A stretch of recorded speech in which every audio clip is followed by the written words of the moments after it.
Hello everyone, welcome to Krishna study point. स्वागत है आपका एक बार फिर से कृष्णा स्टडी पॉइंट पर।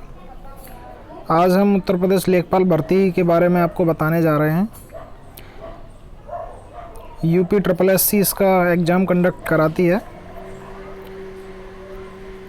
उत्तर प्रदेश लेखपाल भर्ती, इसके बारे में अब देखो आज हम निम्नलिखित चर्चाएं करेंगे। कैसे लें एक बार में सिलेक्शन, कितने पद होंगे इसमें, क्या क्या चीज़ें पढ़नी होंगी, इनको किस तरीके से हम पढ़ें, आवश्यक क्वालिफ़िकेशन यानी एसेंशियल क्वालिफ़िकेशन इसमें क्या रहेगी, क्या क्या योग्यताएं मांगी जाएंगी, इसके बारे में भी चर्चा करेंगे। इसके पेपर में सिलेबस किस किस चीज़ का आता है और कितना कितना क्या आता है, इसके बारे में भी हम चर्चा करेंगे। पेपर का प्रकार क्या है, पेपर कब होगा, ये इन सब चीज़ों के बारे में भी हम बताएंगे। और क्या सिलेक्शन प्रोसेस है इसकी, इस चीज़ के बारे में भी चर्चा करेंगे। और फाइनल चीज़ कि इसमें सैलरी स्ट्रक्चर और ग्रेड पे क्या है, इस बारे में भी चर्चा करेंगे। आपकी स्क्रीन के सामने चल रहा है, आप देखते जाएं। तो देखिए, जैसा कि मैंने अभी बताया था, यूपी ट्रिपल एस सी एक आयोग है उत्तर प्रदेश का जो कि लेखपाल की भर्ती कराता है। और 2020 में भी यूपी ट्रिपल एस सी ही लेखपाल की भर्ती कराएगा। अभी हाल फिलहाल में ही एक न्यूज़ भी पेपर में आई हुई थी। 8000 लेखपाल के पद रिक्त पड़े हुए हैं जिनकी भर्ती करने की कोशिश उत्तर प्रदेश सरकार यूपी ट्रिपल एस सी आयोग के द्वारा कर रही है। उसके बारे में भी हम चर्चा आगे करेंगे। तो इसके एग्ज़ाम पैटर्न की अगर हम बात करें तो 100 नंबर्स का मतलब 100 क्वेश्चन और 100 मार्क्स का एक पेपर होता है।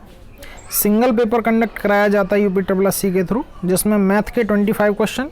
एक्चुअल में हम इसे मैथ्स ना कह के मैथ्स एंड रीजनिंग कहते हैं, क्योंकि मैथ्स और रीजनिंग दोनों ही इसमें मिक्सअप होते हैं, जिसका सिलेबस मैंने आगे बताता हूँ मैं आपको।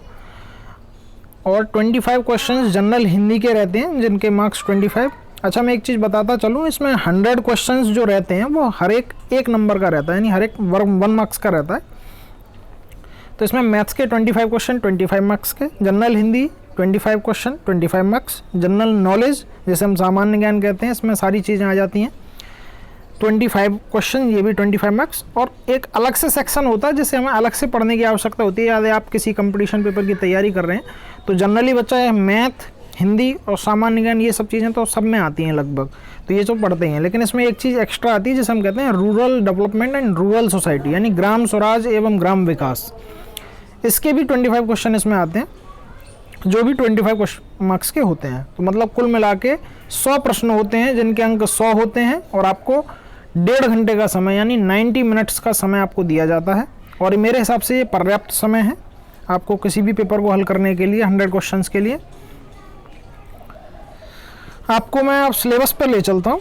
आपकी स्क्रीन के सामने हिंदी का सिलेबस दिख रहा होगा आपको, तो मैं बताता चलता हूँ। सबसे पहले हम व्याकरण की बात करते हैं।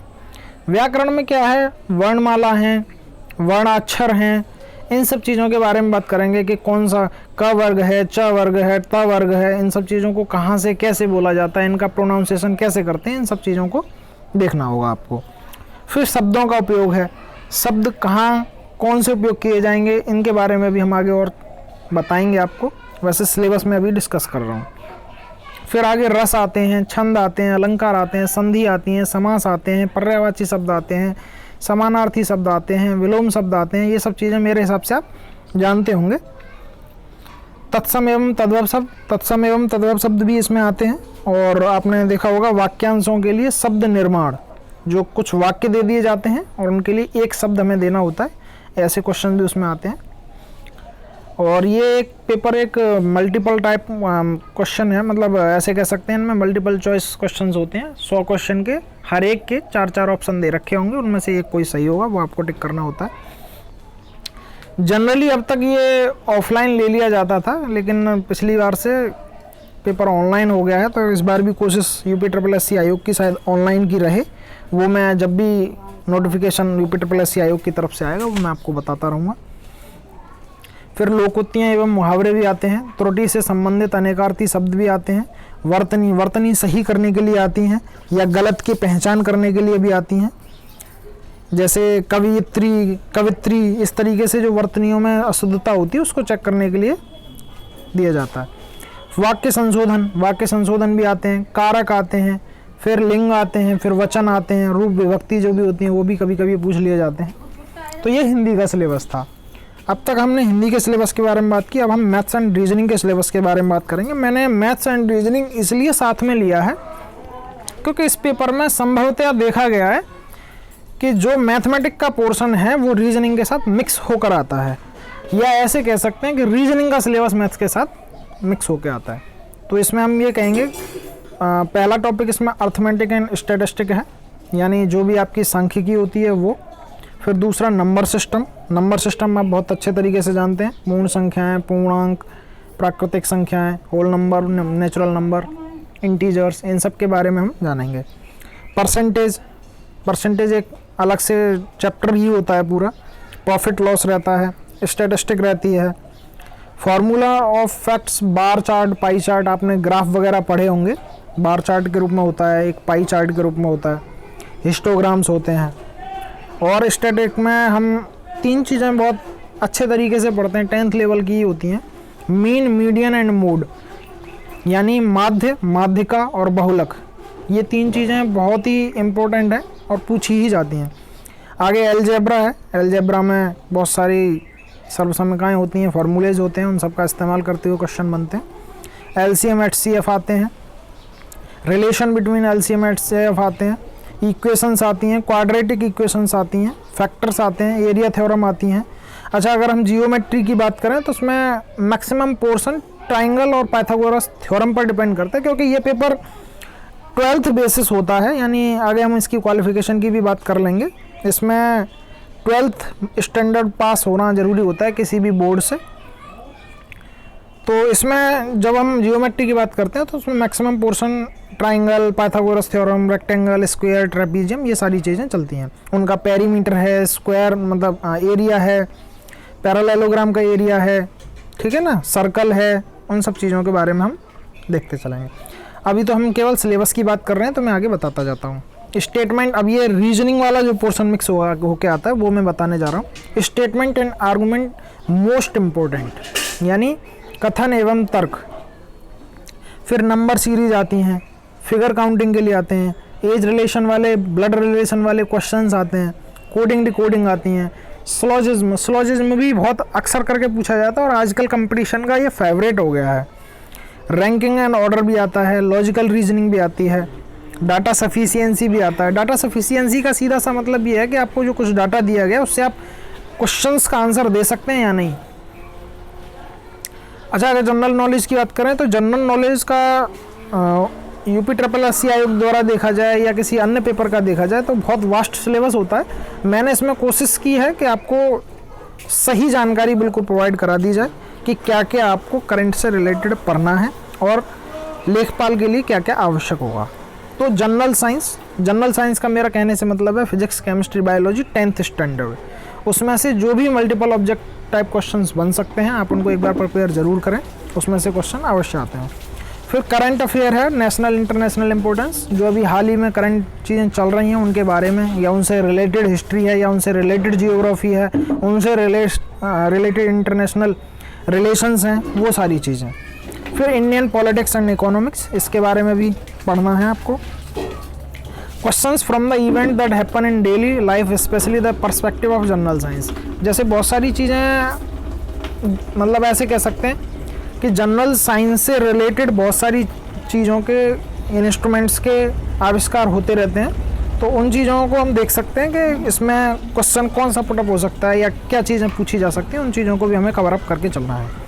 इंडियन हिस्ट्री की बात करें तो इंडियन हिस्ट्री वैसे भी एक वास्ट सिलेबस रखता है अपने आप में, तो आपको केवल financial, social, religious, political parties, India freedom movement, इन चीज़ों पर आपको नज़र रख के चलना है। अच्छा, जियोग्राफी की बात करें तो जियोग्राफी में ऐसा मतलब मोस्ट आपको इंटरनेशनली नहीं जाना है, आपको सिर्फ अपनी इंडिया का भूगोल देख लेना है और मोस्टली आपको उत्तर प्रदेश का ज़रूर देख लेना है। अच्छा, जो आप 25 क्वेश्चंस जो अलग से मैंने बताए थे कि जो rural development and rural society का आता है, वो बहुत मोस्ट इम्पोर्टेंट है। ये आपके सिलेक्शन में बहुत हद तक ये तय करता है कि आप किस स्थिति में होंगे, क्योंकि 75 क्वेश्चंस जो भी 75 मार्क्स के आने हैं उनको सब बच्चे करेंगे, और सब बच्चे एवरेज अगर हम देखें तो 60 क्वेश्चन के करीब अटेम्प्ट करेंगे ही करेंगे। यहाँ तय होगा कि कौन है बच्चा इस rural development and rural society के बारे में अच्छी नॉलेज रखता है और वो आगे निकलेगा। तो इस सेक्शन को तैयार करने की बहुत अच्छी आवश्यकता है। इसके बारे में अधिकतर बच्चों को कम जानकारी होती है। तो जैसे रूरल एडमिनिस्ट्रेशन है, component and function of revenue administration है कि हमारा रेवेन्यू कैसे जनरेट होता है, क्या क्या हमारी चीज़ें होती हैं। जैसे अगर हम पंचायत लेवल की बात करें तो जनपद होता है, ग्राम होता है, ब्लॉक होता है। इनको किस स्तर पर किस किस जगह पर क्या क्या पॉइंट होते हैं जिनसे रेवेन्यू जनरेट होता है, इस तरीके की चीज़ें। बीघा, बिस्वा, ये सब चीज़ें, हेक्टेयर, इन सब की माप भी आपको पता होनी चाहिए। Revenue administration, component and function, planning of rural development, जैसे डिस्ट्रिक्ट लेवल पर प्लानिंग की जाती है कि हाँ भाई आपका गांव का विकास कैसे करना है, ठीक है ना। तो इन सब चीज़ों के बारे में आपको पढ़ना है। अब रूरल सोसाइटी में क्या होता है, nature and characteristic, factor of Indian society, बहुत सारी पुरानी चीज़ें उनके बारे में पूछा जाता है। जैसे शेड्यूल कास्ट हैं, शेड्यूल ट्राइब हैं, इनके लिए आने वाले प्लानिंग हैं, उनके बारे में। Rural institutional system, religious and corporation. अच्छा, इसमें एक चीज़ मैं और बताना चाहूँगा, जैसे हम इसमें रूरल एम्प्लॉयमेंट की बात करें या रूरल सोसाइटी की बात करें तो उसमें बहुत सारी स्कीम्स गवर्नमेंट के द्वारा लागू की जाती हैं, उनको आपको बहुत ध्यान से लेके चलना है। तो इस चीज़ को हम, तो जो गवर्नमेंट स्कीम्स हैं उनको भी आपको अपने फोकस में रखना है। और अभी करंट में तो बहुत सारी गवर्नमेंट न्यूज़ चल रही हैं, क्योंकि एक हमारे पास ग्लोबल पैंडेमिक कोरोना चल रहा है, जिसकी वजह से बहुत सारी स्कीम्स अभी गवर्नमेंट द्वारा लागू की जा रही हैं, सेंट्रल गवर्नमेंट हो चाहे स्टेट गवर्नमेंट हो। तो उन सब चीज़ों को भी आपको गवर्नमेंट स्कीम में कवर करके चलना है। अब मैं कुछ गवर्नमेंट स्कीम का नाम ले देता हूँ जो विलेज डेवलपमेंट के लिए लाई जाती हैं। जैसे आदर्श ग्राम योजना है, महात्मा गांधी नेशनल रोजगार गारंटी एक्ट है, जवाहर ग्राम समृद्धि योजना है, अन्नपूर्णा योजना है, अंत्योदय अन्न योजना है, स्वजल धारा योजना है ना। तो कस्तूरबा गांधी शिक्षा योजना है, मिड डे मील है, NRLM है, इंडिया आवास योजना है, प्रधानमंत्री ग्राम सड़क योजना है। तो इन सब चीज़ों के बारे में जो भी स्टेट गवर्नमेंट की स्कीम है या सेंट्रल गवर्नमेंट की स्कीम है, किसान पेंशन योजना है, इन सबको हमें अपने नज़र में रखते हुए चलना है, ठीक है ना। अभी और बहुत सारी योजनाएं चल रही हैं, जैसे पेंशन योजना है, अभी हाल ही में प्रधानमंत्री आवास योजना भी चल रही है जो कि उत्तर प्रदेश गवर्नमेंट में भी चल रही है ना। तो इन सब चीज़ों को भी आपको देखते हुए चलना है। अब मैं आपको उस न्यूज़ पे ले चलता हूँ जो न्यूज़ अभी अखबारों में थी। ये देखिए, लेखपालों के 8000 पदों पर एक साथ भर्ती की तैयारी। तो देखिए, ये लखनऊ से न्यूज़ थी, क्योंकि ये उत्तर प्रदेश आयोग द्वारा दी गई थी, जिसे हम उत्तर प्रदेश अधीनस्थ सेवा चयन आयोग कहते हैं। तो इसमें प्रस्ताव रखा गया है कि अभी कुछ हमारे पास 8000 रिक्त पद हैं, आप इसको पढ़ सकते हैं। करीब करीब 8000 से अधिक रिक्त पद हैं जिनको भरने का निर्णय लिया गया है। अब ये हो सकता है या तो अभी आ जाए 1-2 महीने में नोटिफिकेशन इसका, या हो सकता है थोड़ा टाइम लगे, लेकिन ये आना है। तो बस मैं यही दिखाना चाह रहा था आपको कि ये ग्रेड C की भर्ती है। अच्छा, मैं इसके अगर सैलरी स्ट्रक्चर के बारे में आपको बता दूं तो इसका ग्रेड पे 2000 होता है, जिसमें आपका बेसिक पे 21,700 से शुरू होता है, ठीक है ना। और प्लस आपको DA यानी डियरनेस अलाउंस, जिसे हम महंगाई भत्ता कहते हैं, प्लस ट्रैवलिंग अलाउंस, यात्रा भत्ता, ये सब चीज़ें आपको मिलती हैं उसमें। तो सैलरी काफ़ी अच्छी है, ऐसी कोई दिक्कत नहीं है। अच्छा, मैं UPSSC आयोग द्वारा लेखपाल के सिलेक्शन प्रोसेस के बारे में बात करना चाह रहा हूँ। तो आप सिलेक्शन प्रोसेस आपकी स्क्रीन के सामने चल रहा है, मैं आपको साथ साथ बताता जाऊँगा। सबसे पहले तो जो नॉर्मल प्रोसेस किसी भी फॉर्म के लिए होती है वो यही है कि सबसे पहले नोटिफिकेशन जारी होगा, फिर आप एप्लीकेशन डालेंगे। एप्लीकेशन में क्या होता है, आपको रजिस्ट्रेशन करना होता है, तो उसमें एक रजिस्ट्रेशन नंबर मिल जाता है और आप उसके बाद फाइनल फॉर्म कर देते हैं। फिर उसके बाद आयोग अपना एडमिट कार्ड जारी करता है प्रत्येक बच्चे के नाम से। फिर पेपर होता है, आंसर की आती है। आंसर की आने के बाद अगर आपको लगता है कि कुछ क्वेश्चंस बाई मिस्टेक गलत दे रखे हैं आयोग ने, या ऐसा लगता है कि नहीं हमारा आंसर सही है, आयोग द्वारा दिया गया उत्तर गलत है, तो उसके लिए भी ऐसे कह सकते हैं कि आंसर की में संशोधन के लिए आप आपत्ति दर्ज करा सकते हैं। ये भी सुविधा आयोग द्वारा दी गई है।